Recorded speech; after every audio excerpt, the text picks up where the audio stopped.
নমস্কার বন্ধুরা, মায়ের হেসেলে সবাইকে স্বাগত। আজকে আমি আপনাদের সঙ্গে শেয়ার করব চটজলদি গোলাপ জামুনের রেসিপি। এটা আমি আজকে ছানা দিয়ে বানাবো না, বানাবো সুজি দিয়ে। কিন্তু এটা বানিয়ে যদি বাড়ির লোককে আপনারা সার্ভ করেন, তারা বুঝতেই পারবেন না যে আপনারা এটা কী দিয়ে বানিয়েছেন। একদম চটজলদি ঘরে থাকা সামান্য একটু উপকরণ দিয়েই কিন্তু এটাকে বানিয়ে নিতে পারবেন। তো চলুন শুরু করা যাক আজকে আমার ভিডিওটা। আমি প্রথমে চিনির শিরা তৈরি করে নেব। আমি এখানে 2 কাপ চিনি নিয়েছি, আর 2 কাপ চিনির জন্য 4 কাপ জল ব্যবহার করব। এটা কিন্তু রুম টেম্পারেচার থাকার জল, কোনো গরম জল নয়। আর 4টে দিয়ে দিলাম এলাচ। এবার গ্যাসটাকে জ্বালিয়ে, এর আগে কিন্তু আমি গ্যাসটা জ্বালাইনি, এবার গ্যাসটাকে জ্বালিয়ে আমি চিনিটাকে গলতে দেব। আর আমি কিন্তু সমানে খুন্তি দিয়ে নাড়তে থাকবো, না হলে কিন্তু চিনিটা নিচে লেগে যেতে পারে। 5 থেকে 7 মিনিট চিনিটা একটু ফুটিয়ে আমি একটা পাতলা চিনির রস তৈরি করে নেব। দেখুন, কোনো একতারে হবে না, একটু পাতলা চিনির শিরা তৈরি করে নেব। আমি এবার চিনির শিরাটা তৈরি হয়ে গেছে, নামিয়ে আমি সাইডে রেখে দিলাম। এবার আমি গ্যাসে আর একটা কড়াই বসিয়ে দিয়ে সেখানে একটা দিয়ে দিলাম 1 চামচ ঘি। ঘিটা দেওয়ার পরে আমি এখানে 4 কাপ দুধ দিয়ে দিলাম। আমি এখানে যেহেতু 2 কাপ সুজি ব্যবহার করব, তাই এখানে আমি 4 কাপ দুধ ব্যবহার করেছি। দুধটা রুম টেম্পারেচারের দুধ, আগে থেকে জাল দিয়ে ঠান্ডা করে নেওয়া। আর দিয়ে দিলাম বড় চামচের 1 চামচ চিনি। চিনিটাকে দিয়ে দুধ ঘি ভালো করে মিশিয়ে নিয়ে দুধটা যেই উষ্ণ গরম হয়ে যাবে, তখন আমি অল্প অল্প করে সুজিটা এইভাবে ঢালতে থাকবো। একবারে সুজিটা কিন্তু ঢেলে দিলে চলবে না, এরকম করে অল্প অল্প করে সুজি দিতে হবে, আর সমানে কিন্তু নাড়তে হবে, না হলে কিন্তু সুজিটা দলা পাকিয়ে যাবে। আমি এখানে 2 কাপ সুজির মাপে এটা আমি বললাম, আপনারা চাইলে 1 কাপ বা 3 কাপ সুজিও এটা করতে পারেন। কিছুক্ষণের মধ্যেই দেখবেন সুজিটা এরকম একটা মন্ড আকারের হয়ে গেছে, নরম। 5 থেকে 7 মিনিটের মধ্যেই কিন্তু সুজিটা একটা সুন্দর নরম ডোয়ের মতন তৈরি হয়ে যাবে, আর কড়াই থেকে ছাড়তে শুরু করবে। একটু ডোলে ডোলে নেব, এইভাবে একটু স্প্যাচুলাটা দিয়ে ভালো করে একটুখানি ডোলে ডোলে নেব। দেখুন, আমাদের সুজির ডোটা কিন্তু তৈরি হয়ে গেছে।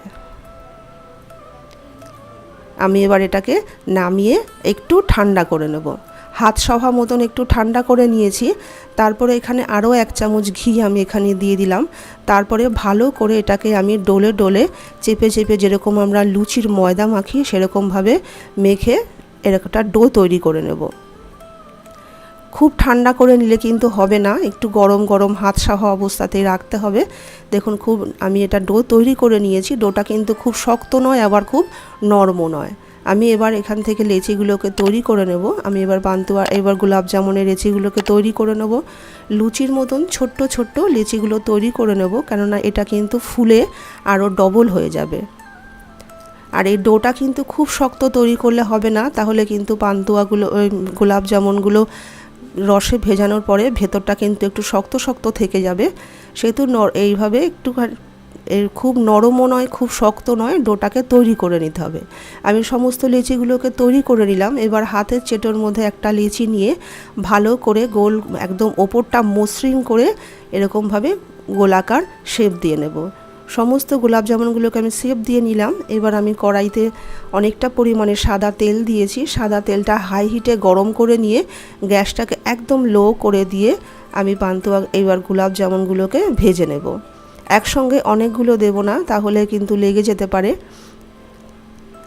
মিনিট 2-3 হওয়ার পরে একটু যখন কড়াই থেকে ছেড়ে আসবে, তখন একটা খুন্তি দিয়ে নেড়ে দেব।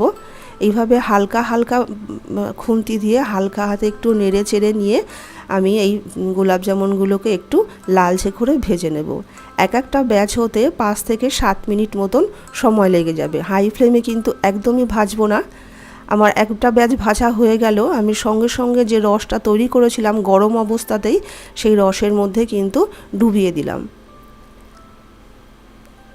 আমি এবার দ্বিতীয় ব্যাচটাও ভেজে নেব। অল্প অল্প করে দিতে হবে, একসঙ্গে কিন্তু বেশি করে গোলাপ জামুনগুলো দিলে হবে না। এবার সমস্তগুলো রসের মধ্যে দিয়ে সেই রসটাকে আমি আবার আরও একটা কড়াইতে দিয়ে 5 থেকে 7 মিনিটের মতন হাই ফ্লেমে ফুটিয়ে নেব। তাহলেই তৈরি হয়ে গেল আমাদের চটজলদি সুজির গোলাপ জামুন। এটা কিন্তু পরিবেশন করলে আপনারা বুঝতেই পারবেন না যে এটা যে সুজির তৈরি না ছানার তৈরি। দেখুন ফুলে এটা কিন্তু ডবল হয়ে গেছে। এটা মিনিমাম 1 থেকে 2 ঘন্টা রেস্টে রেখে তারপরে কিন্তু এটাকে সার্ভ করতে হবে। তো আশা করি বন্ধুরা আজকের রেসিপিটা আপনার ভালো লেগেছে। যদি ভালো লেগে থাকে তাহলে একটা লাইক করে দেবেন আর প্লিজ চ্যানেলটাকে সাবস্ক্রাইব করে দেবেন।